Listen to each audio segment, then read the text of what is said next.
एक बड़ी खबर नोएडा से इस वक्त हमारे पास है। कोरोना से एक शख्स की मौत की खबर है और ये व्यक्ति गाजियाबाद के खोड़ा का रहने वाला था। एक प्राइवेट हॉस्पिटल में ये शख्स भर्ती था। सेक्टर 137 के हॉस्पिटल में मौत हुई है इसकी। गाजियाबाद जिला प्रशासन को इस बात की सूचना दे दी गई है। तो नोएडा में पहली मौत ये। बलराम पांडे हमारे सहयोगी फोन लाइन पर। बलराम, पूरी जानकारी दें। देखिए राजेंद्र, ये पहली मौत है नोएडा में जब किसी कोरोना पॉजिटिव मरीज की उपचार के दौरान मौत हुई है। जो जिलाधिकारी ने बताया है, उनका कहना है कि ये खोड़ा का रहने वाला था और 2 दिन पहले ही नोएडा के 137 के निजी हॉस्पिटल में ये एडमिट हुआ था और प्राइवेट से इसकी जो रिपोर्ट आई थी वो पॉजिटिव पाई गई थी, लेकिन आज इसकी उपचार के दौरान मौत हो गई है। फिलहाल इसकी जानकारी जिलाधिकारी गौतम बुद्ध नगर ने ट्वीट करके भी दी है और गौतम बुद्ध नगर जिलाधिकारी ने गाजियाबाद के जिलाधिकारी को फोन करके इस मौत के बारे में भी जानकारी दी, क्योंकि जो मृतक है वो गाजियाबाद का रहने वाला है, यानी जो आंकड़ा जुड़ेगा वो गाजियाबाद में जुड़ेगा। ये बात कही है गौतम बुद्ध नगर जिलाधिकारी ने। उनका कहना है कि WHO का और जो सरकार की गाइडलाइन है कि जिसका जहां पर एड्रेस है वो कोरोना पॉजिटिव मरीज उसी जिले में जोड़ा जाएगा, यानी कहीं ना कहीं मौत उपचार के दौरान नोएडा में जरूर हुई है, लेकिन ठीक है। ये मौत जो है वो गाजियाबाद के आंकड़े में जोड़ी जाएगी। ठीक है बलराम, बहुत बहुत धन्यवाद आपका इन जानकारियों के लिए। मौत नोएडा में जरूर हुई है, लेकिन व्यक्ति गाजियाबाद का निवासी और जिलाधिकारी का ये कहना है कि ये नोएडा के आंकड़े में नहीं आएगा। नोएडा की बात हो रही है तो आपको बताएं कि फिर से एक बार कोरोना मरीजों का आंकड़ा यहां पर बढ़ गया है। आज 12 लोगों की रिपोर्ट यहां पर पॉजिटिव आई। अब जिले में 176 जा पहुंचा है कोरोना मरीजों का आंकड़ा। 102 लोगों को उपचार के बाद डिस्चार्ज किया जा चुका है।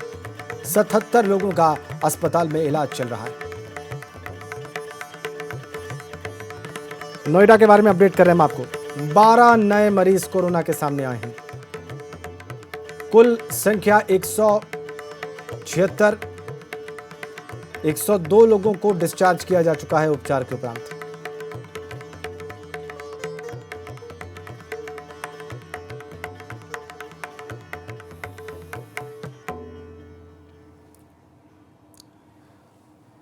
और इसी बीच एक बड़ी खबर लखनऊ से। मौसम ने अचानक करवट ली। आंधी तूफान के साथ कई इलाकों में बारिश की खबर है। मौसम विभाग ने अलर्ट जारी किया था और अब लखनऊ से खबर, आंधी तूफान के साथ बारिश की खबर। बड़ी खबर।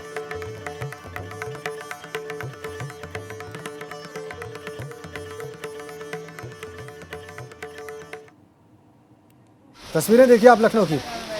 झूम के बारिश होती हुई लखनऊ की सड़कों पर। इसका अलर्ट मौसम विभाग ने जारी किया था और अब वो अलर्ट, वो भविष्यवाणी देखिए कैसे बरस कर नीचे उतर रही है। अचानक करवट ली लखनऊ में मौसम में। यकीन नहीं होता कि ये मई की 4 तारीख है। सालों हमने देखा है कि ये वक्त चिलचिलाती गर्मी का होता है, चिलचिलाती धूप का होता है, बढ़े तापमान का होता है। अमूमन उत्तर भारत में तापमान जो है वो 40 से ऊपर ही रहता है इस वक्त, लेकिन ये लखनऊ की आप तस्वीर देखिए। आंधी तूफान के साथ बारिश और झूम कर होती हुई बारिश। ये विधानसभा के सामने की तस्वीर देखिए आप लखनऊ की। झूम कर बारिश, जबरदस्त बारिश सुबह की राजधानी लखनऊ में। आंधी तूफान के साथ ये बारिश आई है और कई इलाकों में हो रही।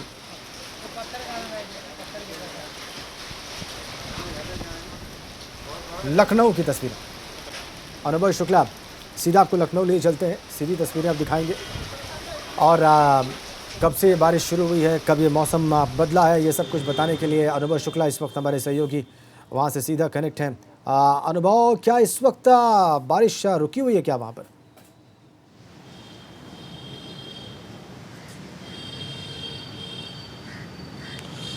राजेंद्र, अभी भी हल्की बूंदाबांदी हो रही है, लेकिन अब से तकरीबन आधे घंटे पहले ज़ोरदार आंधी चली और बहुत ज़ोर की बारिश जो है वो आई और ओले भी गिरे। मुश्किल से 5 से 6 मिनट तक जो है ये तेज़ बारिश हुई है, लेकिन उसी के बीच हम चूँकि उस वक्त लोक भवन में ही थे तो वहाँ पर इतनी ज़ोरदार बारिश थी, आप अंदाज़ा लगाइए, इतनी तेज़ हवाएं चल रही थी, बहुत सारे गमले गिर गए और बिल्कुल हम कहें तो उस वक्त स्थिति बिल्कुल ऐसी हो गई थी कि अफरा तफरी की स्थिति हो गई थी। मौसम विभाग ने साफ कल ही ये अलर्ट जारी किया था कि 3 दिन 4 तारीख को, 5 तारीख को और 6 मई को, यानी इन 3 दिनों तक उत्तर प्रदेश में चाहे वो ईस्टर्न यूपी का इलाका हो चाहे वेस्टर्न यूपी का इलाका हो, सभी जगहों पर बारिश होगी, तेज़ हवाएं चलेंगी और कुछ जगह ओलावृष्टि की भी संभावना जताई थी मौसम विभाग ने। और जो बात आपने कही कि ये मई का महीना है और मई के महीने में आम दिनों में तापमान जो है वो 40 डिग्री के आसपास बना रहता है। जी। पिछले साल की अगर हम बात करें तो आज के दिन जो तापमान था वो अधिकतम तापमान 39 डिग्री था और न्यूनतम तापमान 26 डिग्री था। और आज की अगर बात करें तो आज अधिकतम तापमान 34 डिग्री के आसपास बना हुआ है और न्यूनतम तापमान 21 डिग्री के आसपास। तो 5-6 डिग्री का जो टेम्परेचर का गैप है वो हम कहें कम है। तो ये मौसम विभाग ने पहले ही चेताया हुआ था कि इस तरह की स्थिति रहेगी। हालांकि अभी भी कुछ इलाकों में जो है वो बारिश हो रही है। अभी हम जहाँ पर हैं हजरतगंज में, यहाँ पर भी हल्की बूंदाबांदी राजेंद्र जारी है। बिल्कुल हम देख पा रहे हैं बूंदाबांदी हो रही है, लेकिन आधे घंटे पहले की जो तस्वीरें अभी स्क्रीन पर हैं, अनुभव वो बता रही है कि कितनी झूम के बरसात हुई है वहाँ पर। मौसम विभाग की भविष्यवाणी क्या थी और आगे के लिए क्या है अनुभव, ये भी बता दीजिए।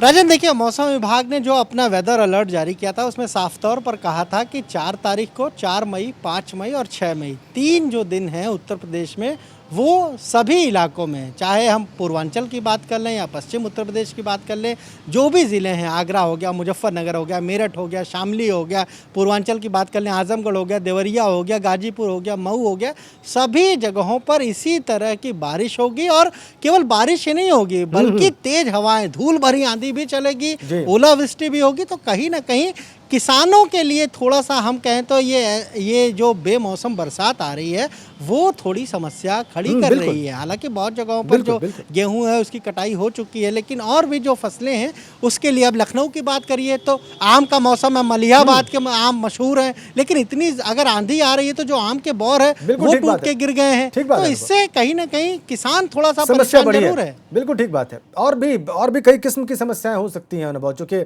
बहुत फ्रीक्वेंटली वेदर चेंज हो रहा है, तो ये इंसानी सेहत के लिए भी कोई बहुत अच्छी खबर नहीं है अगर इस तरह से चिलचिलाती गर्मी के बीच में आंधी तूफान के साथ बारिश हो जाए और टेम्परेचर लुढ़क जाए। तो बहुत बहुत शुक्रिया अनुभव आपका इन तस्वीरों के लिए और इन जानकारियों के लिए। एक बड़ी खबर मेरठ से इस वक्त हमारे पास है। कोरोना के 14 नए मरीज सामने आए हैं और इस तरह से जिले में कोरोना मरीजों का आंकड़ा हो गया है 155। हड़कंप मच गया है स्वास्थ्य विभाग में इस खबर के आने के बाद।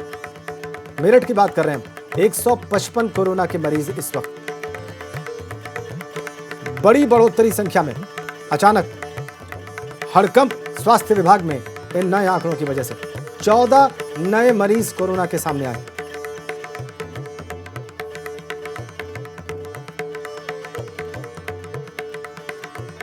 बलराम पांडे एक बार फिर से हमारे साथ जुड़ गए हैं। बलराम, बहुत चिंताजनक स्थिति। ये 14 मरीज क्या किसी हॉटस्पॉट वाले इलाके से आए हैं, किसी कंटेनमेंट एरिया से आए हैं या बिल्कुल किसी नई जगह से हैं? देखिए राजेंद्र, कल 25 मरीज पॉजिटिव पाए गए थे मेरठ में और उसके बाद आज अभी जो रिपोर्ट आई है उसमें 14 पॉजिटिव पेशेंट पाए गए हैं और मेरठ में इस वक्त आंकड़ा 155 हो गया है। और ये जो पॉजिटिव मरीज हैं ये कांटेक्ट के हैं, जो संपर्क में आए हुए लोग हैं और लगभग इसमें 6 लोग ऐसे मरीज हैं जो नए हैं, जो किसी के कांटेक्ट में नहीं थे। अब उनकी भी चयन प्रशासन को ढूंढनी होगी कि आखिरकार ये कोरोना पॉजिटिव कैसे हुए हैं। कहीं ना कहीं अब जो प्रशासन की है वो चिंताएं बढ़ गई हैं, क्योंकि जो पेशेंट नए आ रहे हैं जिनका कोई चयन नहीं है कि वो किसके कांटेक्ट में आए हैं, किसके संपर्क में आए हैं, कैसे वो पॉजिटिव हुए हैं, ये चिंता बढ़ा रही है। क्योंकि आप देखिए फेज 1, फेज 2, अब फेज 3 चालू हो गया है लॉकडाउन का, लेकिन जो पॉजिटिव पेशेंट हैं वो लगातार मेरठ में बढ़ रहे हैं। कल 26 का आंकड़ा आया, आज 14 का आंकड़ा आया और ये जो पेशेंट पाए जा रहे हैं ये उन इलाकों से पाए जा रहे हैं, जैसे रजबन हो गया, सदर का इलाका हो गया और जो ग्रामीण क्षेत्र हैं वहां से भी मिल रहे हैं, जैसे आपका किठौर है, और आपका मवाना है, यहाँ से भी पेशेंट पाए गए हैं। तो कहीं ना कहीं अब जो पॉजिटिव मरीजों का दायरा है राजेंद्र, वो भी अब बढ़ रहा है। जी तो जी कहीं जी, ना कहीं अब चिंता की चिंता बात। की विषय है, बिल्कुल क्योंकि जो उम्मीद जताई जा रही बिल्कुल थी बिल्कुल कि बलराम रेड के जोन से अब हम ऑरेंज जोन की जोन तरफ में फिर जाएंगे। ग्रीन जोन में आएंगे, लेकिन कहीं ना कहीं हम रेड जोन से बाहर निकलने की कवायद तो कर रहे हैं, लेकिन निकल नहीं पा रहे हैं। ठीक कहा आपने यही वजह है बलराम, कि चाहे फर्स्ट ठीक कहा आपने हो, बलराम, सेकेंड हो, थर्ड हो, लॉकडाउन का हम लगातार रेड जोन में ही है। बहुत शुक्रिया आपका बलराम।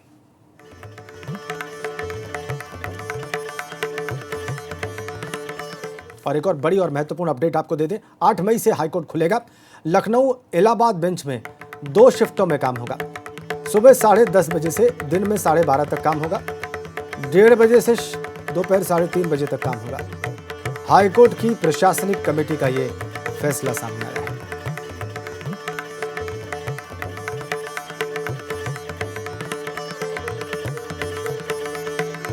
आठ मई से हाईकोर्ट खुलेंगे लखनऊ और इलाहाबाद बेंच। इनमें 2 शिफ्टों में काम होगा। वक्त हम आपको बता रहे हैं, सुबह 10:30 से 12:30 और फिर दोपहर 1:30 से 3:30 तक। हाईकोर्ट की ये दोनों ही बेंचेस, मतलब कि इलाहाबाद हाईकोर्ट और लखनऊ हाईकोर्ट, ये दोनों 2 शिफ्टों में काम करेंगी। ये बड़ी और बहुत ही महत्वपूर्ण अपडेट। लगातार कोर्ट्स बंद थी।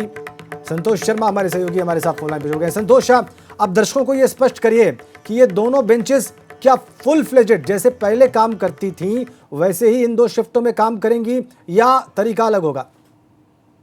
देखिए, सोशल डिस्टेंसिंग का पालन करना होगा। आज जो एग्जीक्यूटिव बॉडी की जो मीटिंग हुई है उसके बाद ये निर्णय लिया गया कि 8 मई से इलाहाबाद हाईकोर्ट और इलाहाबाद हाईकोर्ट की जो बेंच है लखनऊ बेंच, वो पूरी तरीके से काम करेगी। 2 शिफ्ट में काम करेगी, 10:30 से 12:30 बजे और 1:30 बजे से 3:30 बजे के बीच में काम होगा। बराबर से सुनवाई होगी, लेकिन सोशल डिस्टेंसिंग का पालन इस सुनवाई के दौरान करना होगा। वहीं सरकार कोर्ट ने ईमेल के जरिए भी जो पिटीशन आ रही हैं, जो सुनवाई के लिए याचिका आ रही हैं, उनको भी सुनवाई का एक रास्ता खुला रखा है। यानी कि अगर कोई पिटीशन खुद आकर के दायर करता है वो भी सुनवाई में लाया जाएगा, और अगर कोई इलेक्ट्रॉनिक एविडेंस के जरिए या ईमेल के जरिए भी कोई पिटीशन फाइल होती तो उसकी भी सुनवाई होगी। यानी कि सुचारू ढंग से उत्तर प्रदेश में हाईकोर्ट की लखनऊ और इलाहाबाद दोनों ही काम करेंगी। अब संतोष, 8 मई से 2 शिफ्टों में काम करेंगे। अब संतोष, इसका मतलब क्या ये भी है कि डिस्ट्रिक्ट कोर्ट्स में भी इसी तरह की शिफ्ट दिखाई दे सकती है आगे 8 मई के बाद? देखिए, बिल्कुल ये संभावना हो सकती है, क्योंकि लॉकडाउन फेज 3 के बाद धीरे धीरे से चीजों को पटरी पर लाने की कोशिश की जा रही है। लेकिन डिस्ट्रिक्ट कोर्ट और हाई कोर्ट में एक बड़ा अंतर ये हो सकता है, क्योंकि डिस्ट्रिक्ट कोर्ट में तरह तरह के मामले आते हैं। एंटीसिपेटरी बिल से लेकर के जो 151 से लेकर के तमाम धाराओं की बड़ी भीड़ होती है। लिहाजा वहां पर इसको अलाउ करने से पहले हाईकोर्ट को सोचना होगा कि वहां पर सोशल डिस्टेंसिंग का पालन कैसे कराया जाए। उसकी गाइडलाइन जारी कर रही होगी, तभी डिस्ट्रिक्ट कोर्ट खोलने का ये आदेश देना होगा। लेकिन शुरुआत अभी हाईकोर्ट ने इलाहाबाद हाईकोर्ट और लखनऊ बेंच से शुरू की है। बहुत बहुत धन्यवाद आपका संतोष।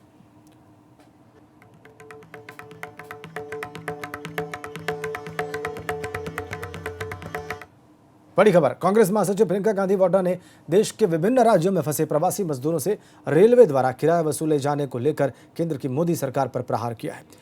साथ साथ उन्होंने सरकार से सवाल किया कि जब नमस्ते ट्रंप कार्यक्रम पर 100 करोड़ रुपए खर्च किए जा सकते हैं तो फिर संकट के वक्त मजदूरों को मुफ्त रेल यात्रा की सुविधा उपलब्ध क्यों नहीं कराई जा सकती। उनका ट्वीट आपकी स्क्रीन पर।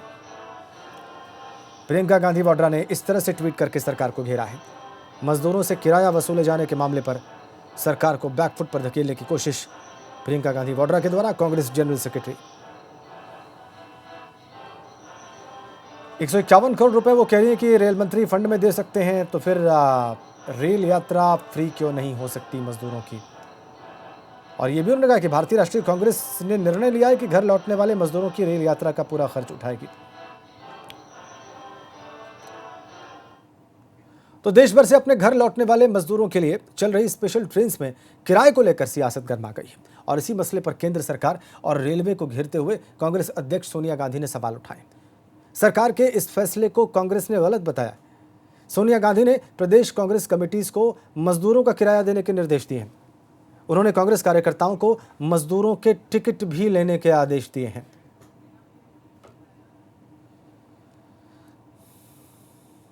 तो बात जो प्रियंका गांधी वाड्रा ने ट्वीट करके कही उसी तरह का आदेश दिया है कांग्रेस अध्यक्ष इंटरिम प्रेसिडेंट सोनिया गांधी ने।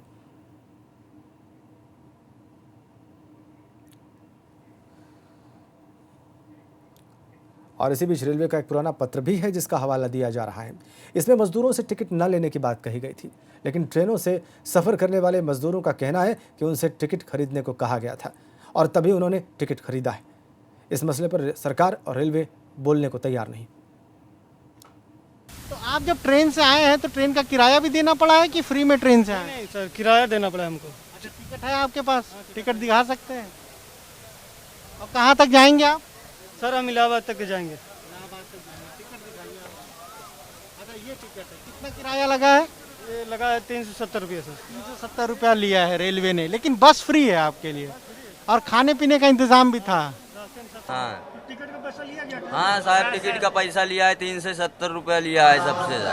खाने पीने का मिला? हाँ रास्ते में है साहब, रास्ते में कुछ नहीं मिला सर। रास्ते में कुछ नहीं मिला, हुआ तहाड़ी वहाड़ी मिल जात रहा साहब। हाँ। अच्छा, टिकट का पैसा लिया है क्या? हाँ लिए हैं। कितना रुपया? 370 रुपये। खाने के लिए कुछ मिला? भुसावल से कुछ नहीं मिला है। 370। टिकट दिए? हाँ टिकट है।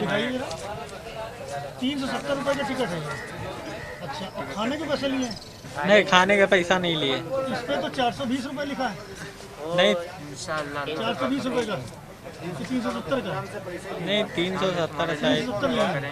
370 रुपये लिए हैं हमारे प्रिंट है टिकट पर 420 रुपये। आपका नाम क्या है? दाऊद। दाऊद। अभी 370 का। और वैसे जब आते थे आप लोग तब कितना किराया होता है?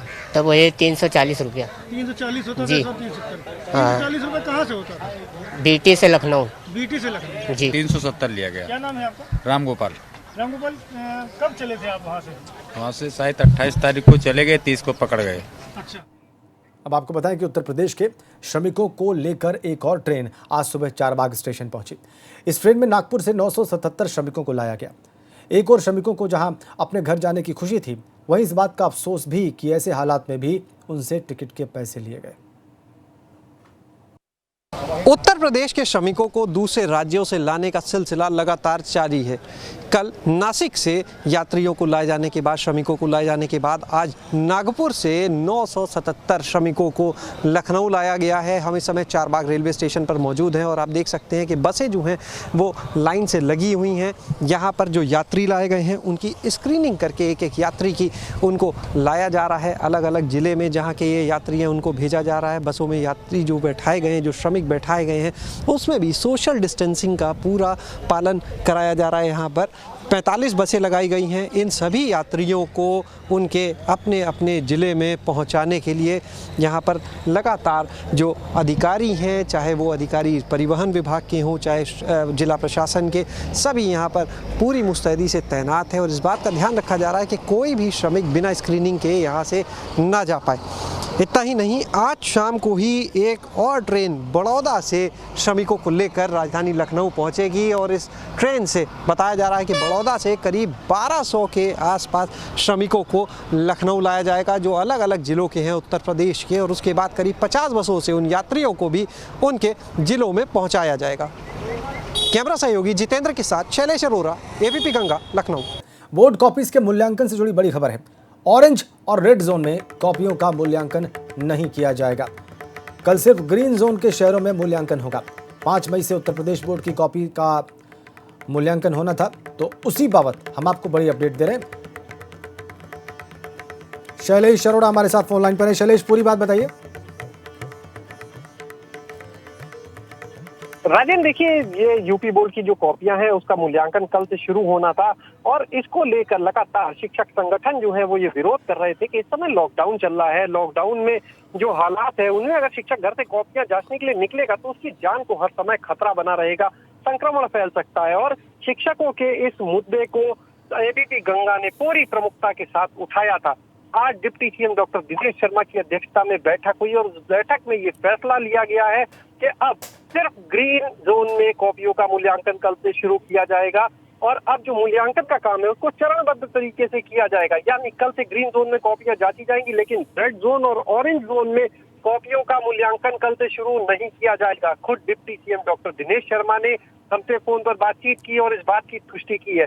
उन्होंने कहा कि हम ये किसी दबाव में नहीं कर रहे हैं, बल्कि शिक्षकों की जो सुरक्षा है वो सरकार के लिए भी चिंता का विषय है और इसी को ध्यान में रखते हुए ये फैसला लिया गया है कि अभी फिलहाल सिर्फ ग्रीन जोन में कॉपियों का मूल्यांकन कराया जाएगा। शैलेश, अब सिर्फ ग्रीन जोन में कॉपीज का मूल्यांकन होगा, लेकिन ऑरेंज और रेड जोन में तो बहुत सारे जिले हैं, तो फिर आप जो बाकी बची कॉपीज हैं क्या उनको भी चरणबद्ध तरीके से ग्रीन जोन में ही ले जाया जाएगा, आखिर में चेक करने के लिए इंतजार किया जाएगा?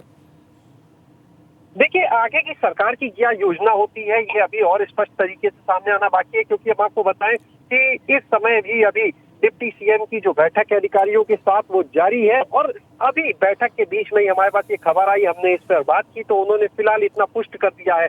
बैठक के बाद और चीजें भी निकलकर सामने आएंगी कि आगे की योजना क्या होगी, लेकिन फिलहाल इतना तय है कि कल रेड जोन ऑरेंज जोन के जिलों में कॉपियों का मूल्यांकन नहीं होगा। निश्चित रूप से इससे रिजल्ट में देरी हो सकती है, ठीक है, लेकिन ठीक है शैलेश, बहुत बहुत धन्यवाद आपका।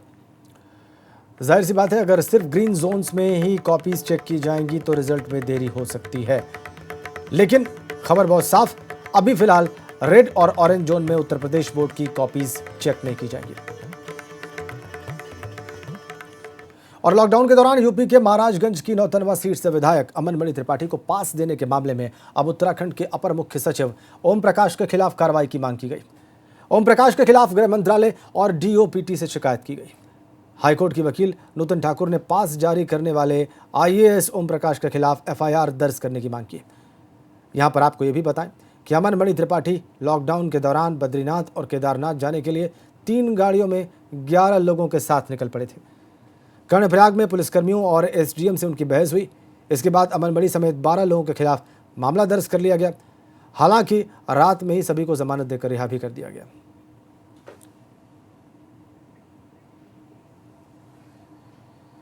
इधर विकासनगर में सिलवाड़ा गांव में बड़ा हादसा हुआ है। यहां पर एक तेज रफ्तार ऑल्टो कार खाई में जा गिरी।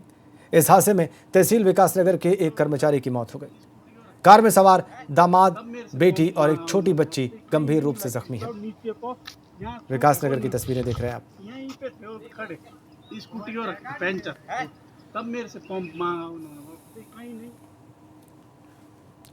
और लॉकडाउन 3 के पहले चरण की शुरुआत हो गई है। ऐसे में आज से लोगों को कुछ छूट दी गई है। इसमें शराब की दुकानों को खोलने का निर्देश भी शामिल है।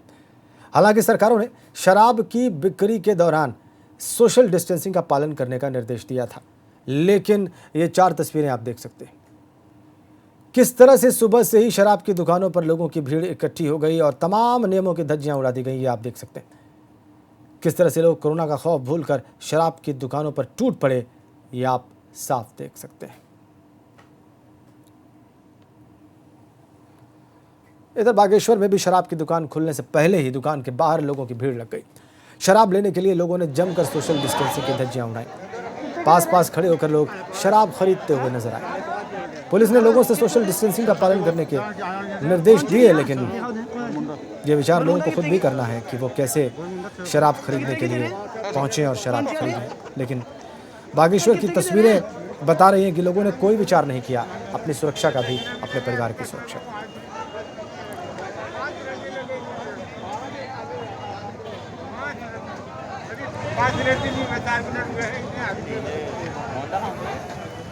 इधर उत्तराखंड में लॉकडाउन का आज तीसरा फेज शुरू हो गया है। इसी के चलते राज्य सरकार की ओर से लोगों को राहत दी गई है, लेकिन इस राहत के बाद शहर का नज़ारा कुछ और है। शराब की दुकानों पर लोगों की लंबी लंबी लाइन लगी हुई और इसी वजह से पुलिस प्रशासन की भी मुश्किलें अब बढ़ चुकी हैं। तस्वीरें देखिए आप, देहरादून की तस्वीरें देख रहे हैं आप। राजधानी की गोले बनाए गए हैं ताकि लोग उन्हीं गोलों में खड़े होकर शराब खरीद सकें और सोशल डिस्टेंसिंग का पालन भी होता रहे।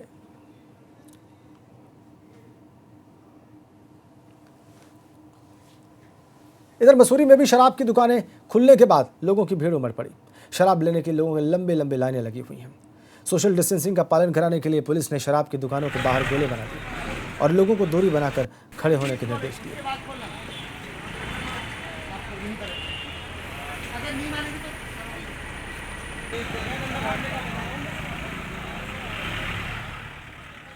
वहीं पिथौरागढ़ में शराब की दुकानों पर सुबह से ही भीड़ उमड़ पड़ी। लोग सुबह से ही लंबे लंबे लाइनें लगाकर खड़े हो गए। दुकान खुलते ही दुकानों पर कतार लग गई, साथ साथ सोशल डिस्टेंसिंग का भी पालन नहीं हुआ। पिथौरागढ़ की तस्वीरें देखिए आप। शराब की दुकान के बाहर क्या मंजर था वो देखिए आप। लंबी लाइनें शराब की,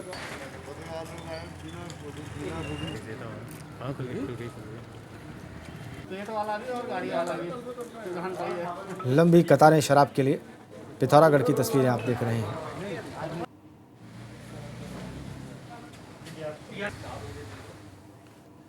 पिथौरागढ़ की इन तस्वीरों और इस खबर के साथ इस बुलेटिन में फिलहाल नहीं। धन्यवाद।